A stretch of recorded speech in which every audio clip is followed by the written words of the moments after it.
2 মাস হয়ে গেল, এখনো পর্যন্ত আমি আমার বরকে দেখতে পারিনি।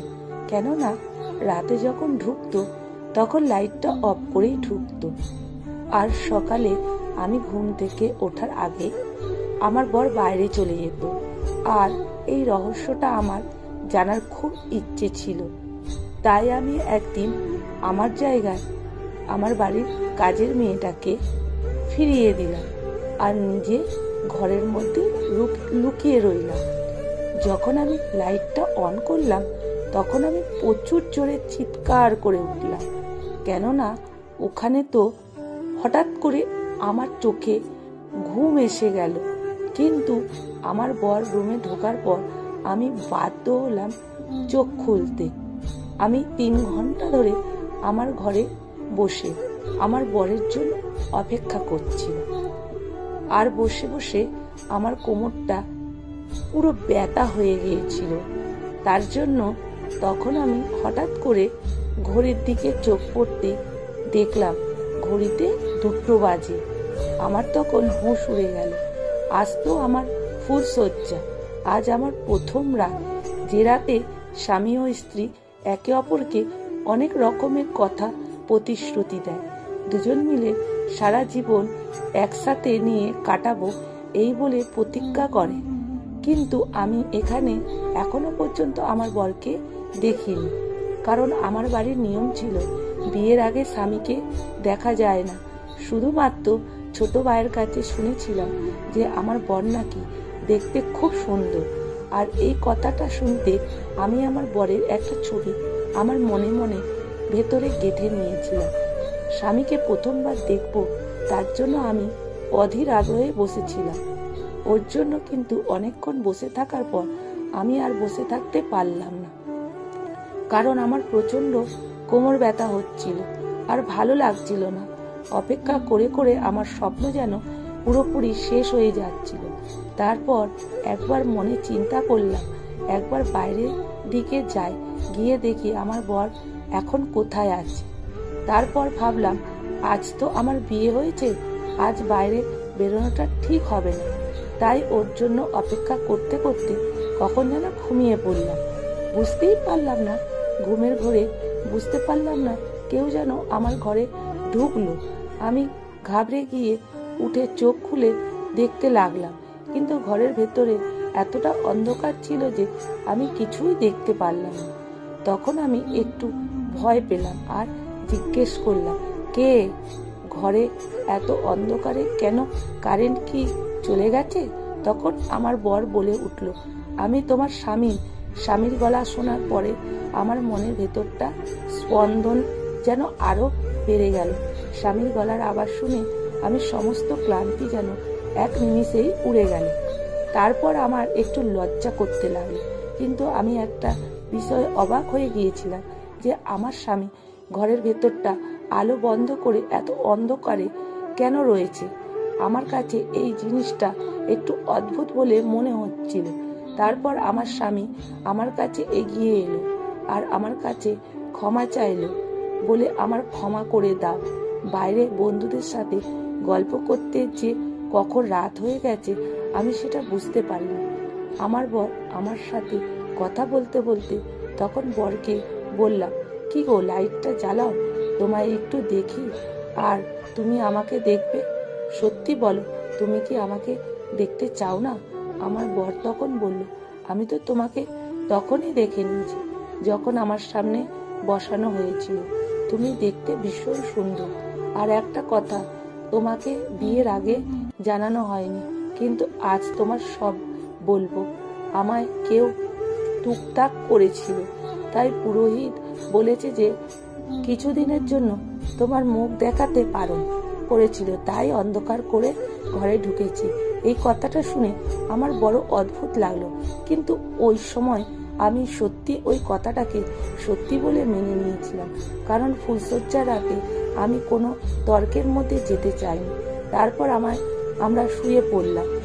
মনের ভেতরে একটা আশা ছিল যে আমার স্বামীকে আমি দেখব, কিন্তু যতই হোক সেদিন রাতে আর দেখতে পেলাম না ওকে। আর বিয়ের সময় তো আমি ওকে দেখতেই পাইনি, কারণ বিয়ের আগে তো আমাদের বাড়ির নিয়ম আছে স্বামীকে দেখা যাবে না। এইভাবে রাত কেটে গেল। আমি ভাবলাম ঠিক আছে, কোনো ব্যাপার না, সকালবেলা উঠে তো আমি আমার বরকে দেখতে পাবো। আর সকালবেলা যখন আমার ঘুম ভাঙলো তখন দেখলাম আমার স্বামী বিছানাতে ছিল না। আমি বিছানা ছেড়ে উঠে বাইরে গেলাম। বাইরে বেরোতে আমার শাশুড়ি আমাকে তার কাছে ডাকলেন। আমি শাশুড়ির কাছে যেতে আমার শাশুড়ি আমাকে ফু দিলেন। আমার মনে হলো আমার শাশুড়ি মনে হয় কোনো মন্ত্র পড়ে আমার ওপর ফু দিলেন। আমি তখন ভাবলাম হতে পারে আমার বরের ওপর তো কেউ টুকটাক করেছে, তার জন্য হয়তো আমার শাশুড়ি আমাকে ফু দিল, কিন্তু আমার বরকে আমি দেখতে পেলাম না। শাশুড়িকে জিজ্ঞেস করতে শাশুড়ি মা বলে উঠলেন, বর নাকি কাজে চলে গেছে। আমার শুনে একটু রাগ হলো, কারণ সে আমার সাথে সকালবেলা দেখাও করলো না। আমার ইচ্ছে করছিল শাশুড়িকে জিজ্ঞেস করতে যে আমার বরকে কি আপনি জোর করে বিয়ে দিয়েছেন? রাতের বেলা সে আমার সাথে কোনো কথা বলল না, আর সে আমাকে তার চেহারাও দেখালো না। সকালবেলা ঘুম থেকে উঠে কাজে চলে গেল। কেউ বিয়ের পরের দিন কাজে চলে যায়? আমি এসব চিন্তা করতে করতে মনমনা হয়ে পড়েছিলাম। তখন সামনের ঘর থেকে একটা ছেলে বাইরে বের হলো। আমি উঠে দেখলাম আর তাড়াতাড়ি আমার ওড়না গায়ে দিলাম। শাশুড়ি মা বলে উঠল, বৌমা, ওটা তোমার ভাসুর। আমি একবার তাকিয়ে দেখলাম আর নমস্কার করলাম। তারপর সারাদিন কেটে গেল। আমার শাশুড়ি খুব ভালো মনের মানুষ ছিল, কিন্তু আমি লক্ষ্য করলাম আমার শাশুড়ি সব সময় কি চিন্তা করত, কি নিয়ে চিন্তা করত বুঝতে পারতাম না।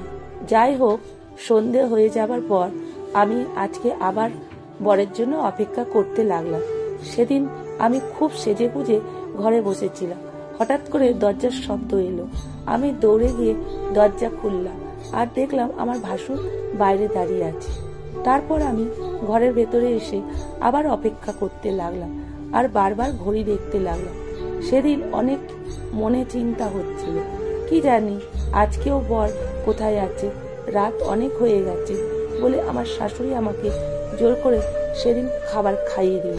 কিন্তু খাবার সময় আমি লক্ষ্য করলাম আমার ভাসুর আমাকে লুকিয়ে লুকিয়ে দেখছিল।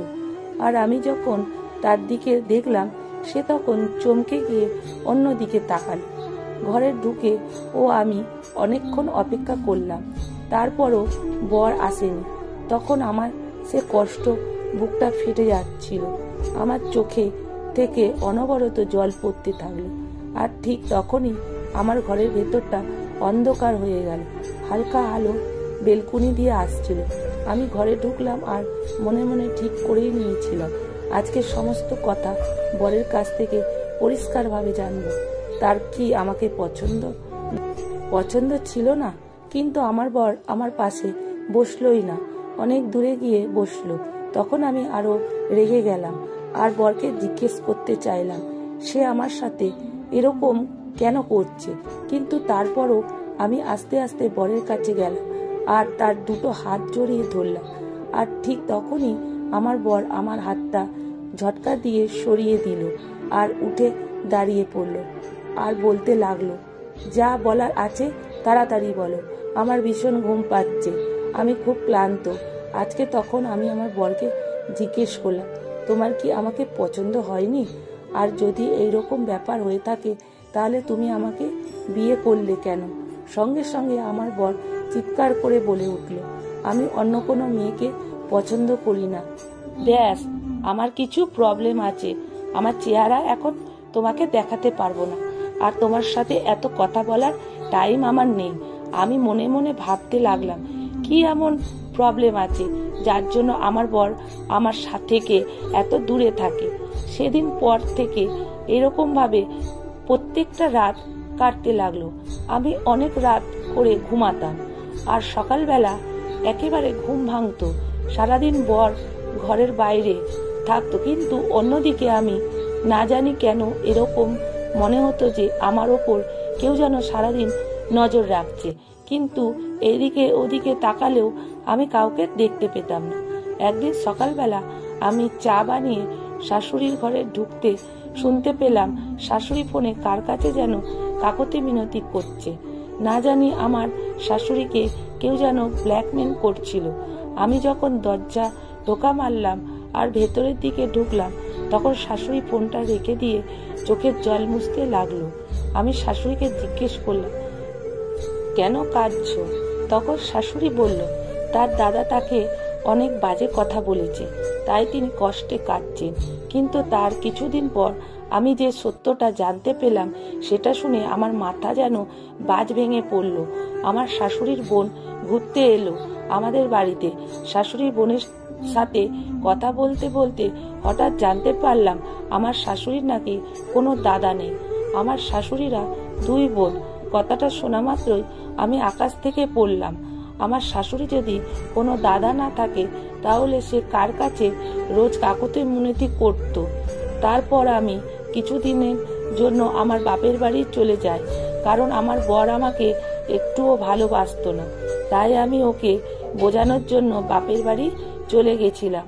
বাপের বাড়ি যাবার সময় ঠিক করেই গেছিলাম, বাড়িতে গিয়ে মাকে জিজ্ঞেস করব, কি রকম ছেলের সাথে আমায় বিয়ে দিয়েছ, যাকে এখনো পর্যন্ত আমি কোনোদিনও দেখতে পারলাম না। কিন্তু আমি তো জানতামই না তখন গিয়ে আমি এত বড় ধাক্কা খাবো। আমি বাড়িতে ঢুকতেই একটা পার্সেল বাইরে পড়েছিল, আর সেটা খুলে যা দেখলাম, আমার পায়ের তলার মাটি সরে গেল। সেটা খুলেই আমি সব বুঝতে পারলাম যে বিয়ে নামে আমার সাথে কি খেলা হয়েছে। কিন্তু সেই মুখোশগুলো খোলা আমার খুব দরকার ছিল। তারপর আমি আমার ভাইকে বললাম যে আমার বিয়ের সময় যে ছবিগুলো তোলা হয়েছিল, সেই ছবিগুলো আমাকে একবার দেখাতো, কারণ আমি আমার বরকে দেখতে চেয়েছিলাম। আমার ভাই আমাকে যে ছবিটা দেখালো, তাতে আমার বরকে দেখতে খুব সুন্দর ছিল। তাই আমি আমার শ্বশুর বাড়ি চলে গেলাম। রাত্রিবেলায় আবার সেই লোকটা আমার ঘরে ঢুকলো এবং গত 2 মাস ধরে আমার বর সেজে রোজ এসে আমার ঘরে শুয়েছে, আর সকালবেলা হলেই আমার ঘর থেকে বেরিয়ে যেত। আমি জেনে গিয়েছিলাম যে ওই লোকটা আমার বর ছিল না, সে একটা অন্য লোক ছিল। যাই হোক, পুরো দিনটা কাটলো আমার। ফের রাতের বেলা ওই লোকটা আমার ঘরে ঢুকতেই আমি ওকে বললাম যে আমি আমার বাপের বাড়ি গিয়ে তোমার ছবি দেখেছি, কিন্তু আজ আমি তোমাকে স্বচক্ষে দেখব, লাইটটা জ্বালাও। তখনই ওই লোকটা রেগে গিয়ে বলল, তোমাকে তো বলেছি আমার চিকিৎসা চলছে, আমি তোমাকে আমার মুখটা দেখাতে পারবো না। আর যদি তুমি এরকম ভাবে আমাকে বিরক্ত করো, তাহলে আজকের পর থেকে ঘরের বাইরে বেরিয়ে গেলাম। আজকে রাতে তুমি একটা আমার কাজ করে দেবে। তারপর কাজের মেয়েটাকে আমি আমার ঘরেতে আমার জায়গায় শুয়ে দিলাম, আর আমি ঘরের মধ্যে একটা দিকে লুকিয়ে রাখলাম। রাতের বেলায় লোকটা ঘরেতে এলো, খাটে একটা সাইডে গিয়ে বসলো, আর আমি ঠিক তখনই ঘরের লাইটটা জ্বালিয়ে দিলাম। আর যখন আমি সেই লোকটাকে দেখলাম, আমার তো হোঁশ উড়ে গেল। তাহলে কি 2 মাস ধরে আমার ঘরে এই লোকটাই ছিল? লোকটা আমাকে অবাক হয়ে দেখতে লাগলো। আমি তখন তাকে বললাম, তোমার লজ্জা করে না? তুমি আমার ঘরে এরকম ভাবে আসা যাওয়া করো? সে কোনো উত্তর করলো না। আমি তখন সেই পেপারগুলো আলমারি থেকে বার করলাম আর তার মুখের উপরে ছুঁড়ে মারলাম। কাঁদতে লাগলাম, কারণ সেগুলো ডিভোর্স পেপার। সেখানে একটা চিঠি ছিল, আর সেই চিঠি লেখা ছিল, আমি অন্যের মেয়ে বিয়ে করতে চাইছিলাম, কিন্তু আমার মা জবরদস্তি আমার সম্বন্ধ তোমার সাথে ঠিক করে। আমি হাজার বারণ করার পরে আমার বিয়ে তোমার সাথে করিয়ে দেয়, আর এই জন্য আমি বিয়ের রাতে পালিয়ে গিয়েছিলাম। আর এবার আমি তোমাকে ডিভোর্স পেপার পাঠালাম। তখন তো আমার মাথা ঘুরতে শুরু করেছিল। আমার বর প্রথম রাতেই পালিয়ে গিয়েছিলেন, তাহলে এতদিন ধরে আমার ঘরে রোজ রাতে কে ঘুমাচ্ছিল? আসলে আমার ঘরে রোজ রাতে যে আসতো সে হলো আমার ভাসুর। তারপর আমি ভাসুরের কলার ধরে জিজ্ঞেস করলাম, আপনি আমার সাথে এরকম কেন করলেন?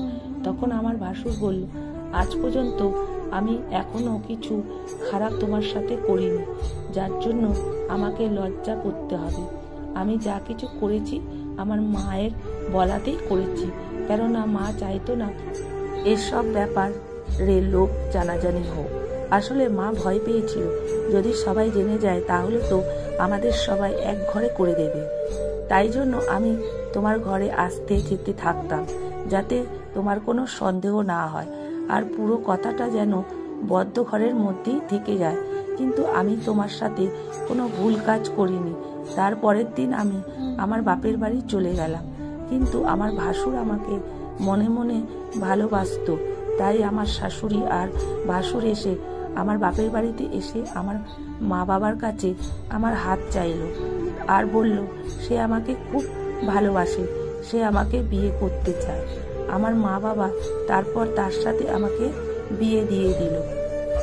এখন আমি খুব ভালো আছি, সুখে সংসার করছি।